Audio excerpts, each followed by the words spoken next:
Hope you guys are doing well. So continuing on the journey, today we will be starting about federated authentication mechanism, right? So basically we need to understand what the federated authentication mechanism is and why do we need, right? So basically the first goal we need to understand is what do we mean by authentication, or who are we trying to authenticate. So remember, data encryption is done at the TCP IP level, right? So at that level data is going to be stored. So at TCP IP level we already have something called as TLS and SSL handshake, right? So that is basically making sure that our data is safe at that level. Basically their data is sent in the form of packets, right? And then there are some attacks like man in the middle attack or something else. So basically at that level we have already achieved uh, safety, right? So what if you get a mail and then someone, for example Gmail sends you someone sends you a mail saying that you need to enter your credentials to increase the storage, right? So at that time what if you uh, enter your credentials, right? And then so the other person now has your credentials, right? So then you can just enter those credentials and log in into the website, right? So there is another issue, right? So how can we guarantee that whether it's the original user who is being or who has registered with the website should be able to log in, right? So in that scenario is when we are going to use a email and password, right? So that is what we are trying to say, right? So that is nothing but authentication, right? So basically authentication is nothing but the process where the user is so even after entering the correct email and password, we are then going to do some additional steps to verify it's the original user itself. So that is what I'm explaining. So imagine a scenario where our password and email username is linked, right? So someone or some other person using any fraudulent mechanism gets access to that password or something else is going to be it's not it's going to be it's like he has the access to our system, right? So for that what we use is so instead of that we use our password and email, right? So the system will mark you. So even though he has the correct if he has the correct password and email, then the system will mark him as the authorized user even though he shouldn't be the authorized one, right? So then we need some sort of mechanism to avoid this, right? So here is when our authentication is going to come in. So what the authentication is going to done is the user is going to enter the username and password.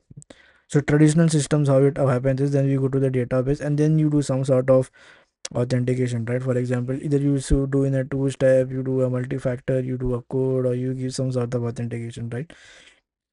And then what is federated authentication? That's a federation is basically as it says, federal is nothing related to a group of countries, right? So for example, NATO is a federation, right, where there are a group of countries and they all trust each other, right?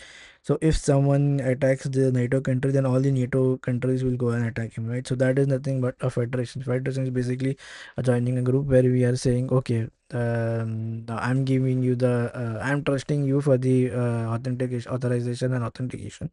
Now, how does this happen is, for example, for example, nowadays you have Google, you have X login, you have Facebook login, right? So what is going to happen is, this Google is nothing but you have an identity provider. So identity provider is basically going to provide us and provide the identity, right? Where is he the original intended user, or is he the person who should have the access? So that thing is going to be done by Google, right? And then it is going to give go to say the two-step process or something like. So that is nothing but we call that as an identity. So anything that provides you an identity or a recognition is called as an identity provider, right? Now something that gives us identity is nothing but called as identity provider. Now the identity provider can be of the different types. So one, it can be social media, or it can be, for example, X. Now you might thinking that they might be using you might use an API call, right, to go to the Google service, and then Google will take to its page. So the problem here is so the issue is, does Google pay doing it to pay Google for this? No, Google provides this free of cost, right? That is how they strategize, right? So they will provide you this feature. The other features such as Google Drive or something else, that will be charging you money, right? So what is going to happen is, again, this is basically what do you mean by a confederation is basically where a group of countries come together to form a federation. They agree to cooperate and trust each other, right? So once that this thing is done, for example, it's going to let the another system. You're going to trust each other is the important thing, right? You're going to trust the other counterpart and say, okay, you are going to provide me the identity, right? Now, then, so our goal was basically to check the authenticity of the authorize the user, right? So authentic. So our goal primarily was to make sure that we are doing the is he the current user? Is the user the intended person or not? So with authorize, so even you if you are using a Google database, right? What if the data is leaked over here? Then again, that is an issue, right? So what do you do is, on top of identity provider, we have certain additional steps. For example, multi-factor, then you have eye retina scan and then thumb scan, right? So once we have a multi-factor authorization, we can access everything to limit. So basically, what is going to happen is, now you remember when you're doing thumb scan, right? So thumb scan happens at the initial level, right? Before logging in, you give the thumb scan, and thumb scan and retina scan are something that is very hard to replace, right? So once you have logged in into that app, then it is very hard to difficult to replicate it. So once we have that, so once we have the MFA, then we have access to everything, right? To limit to like, so indirectly what is happening is we are not logging into the website, we are logging into Google. So once I'm logged in into Google, I have all the resources or all the other things, like for example, Google Cloud, GPay. These are some critical information, right? If GPay is lost, then all the information will be, for example, critical information like credit card or something else can be lost, right? So this is the whole point, right? So then comes something called as the OAuth, right? So OAuth is going to be present after the multi-step authentication, right? So after the multi-step authentication, OAuth is only going to limit that amount of resource you need as you want, right? For example, this is the Google logo, right? Now you're going to do the identity provider, it is going to contact its database, do the authentication, you're going to come into the MFA. Once you have entered the MFA, then you are securely logged in into Google, right? So then you need some mechanism by which you are restricting the user. For example, if you are having a to-do app, right? A to-do app shouldn't be able to access GPay. So then there is some sort of mechanism that is being set. That is nothing but done by OAuth, right? Now the irony or the funny part here is the OAuth was discovered first.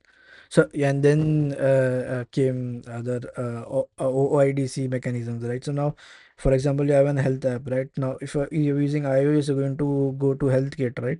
The HealthKit is going to, if your health app needs only heart information, but here the health will have your VO2, your oxygen level, your pulse, and other information as well, right? So you don't want this information to be leaked back. You only want the heart rate. So then you're going to sit or make an OAuth connection over here that is just going to limit only the restricted or the limited resources that you need.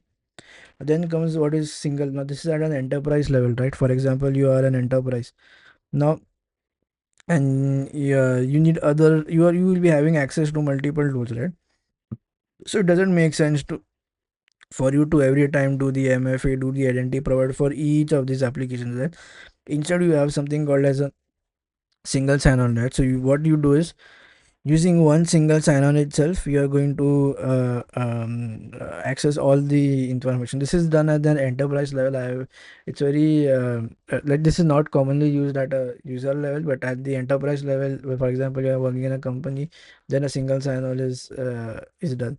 Now, what is SAML? Now, SAML stands for Security Assertion Markup Language, right? Now, it is basically how it's a markup language, right? So it is how the information is being transmitted, right?